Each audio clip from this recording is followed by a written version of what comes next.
5,000 years ago, before Christianity and even before ancient Greece, there was Egypt.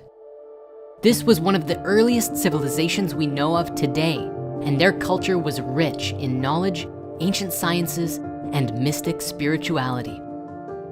The Egyptians were wise beyond measure, for it is here we find some of the earliest forms of mathematics, botany, theology, civilized government, geometry, astronomy, astrology, accounting, and even medicine. It is not known today precisely how these people advanced so far and so fast. Many today believe that it was simply a time of unparalleled innovation, where others insist, just as the Egyptian writings themselves declared, that they received the knowledge from those who excelled beyond themselves, from a long, distant past. One of the most unique aspects of ancient Egyptian culture was that of the mystery schools. For more than 3,000 years, the mystery schools of Egypt epitomized the ultimate in secret wisdom and knowledge. These were some of the earliest forms of organized spirituality, but they were not like our religions are today. These sacred schools were designed for the initiates to elevate their consciousness and move into higher dimensions of life experience in order to become guides for the rest of humanity. The mysteries were passed down throughout history and eventually became known far and wide in different forms across that part of the world, from Persia to India. It was in 500 BC that a man named Pythagoras traveled from his homeland to Egypt and applied to join the Egyptian mysteries. Time and time again, he was turned away.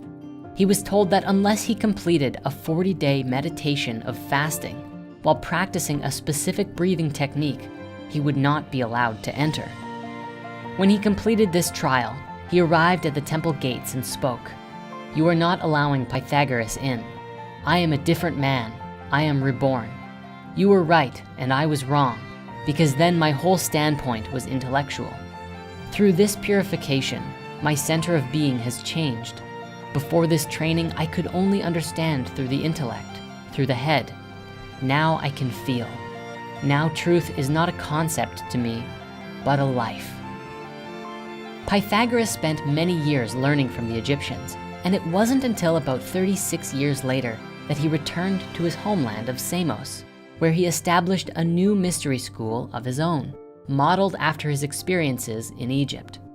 At the entrance of his temple, there was a statue of Hermes Trismegistus, the Greek version of the Egyptian god of wisdom, Thoth, with an inscription on the pedestal that read, "Let no profane enter here."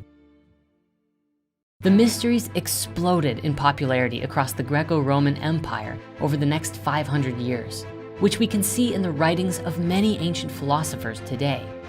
In Phaedrus, Plato wrote, "We beheld the beatific visions and were initiated into the mystery, which may be truly called blessed, celebrated by us in a state of innocence. We beheld calm, happy, simple, eternal visions, resplendent in pure light."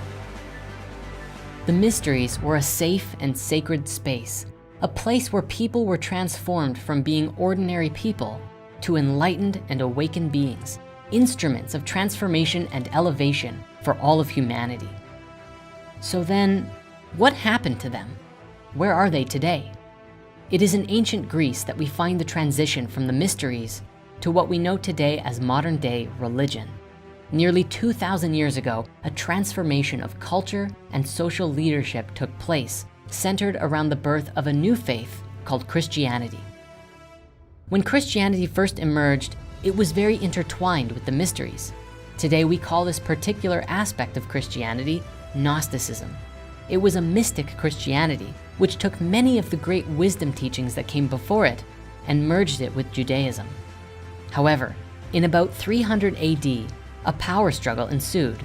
The controlling powers of the Roman Empire adopted a specific version of Christianity and formed the Roman Catholic Church.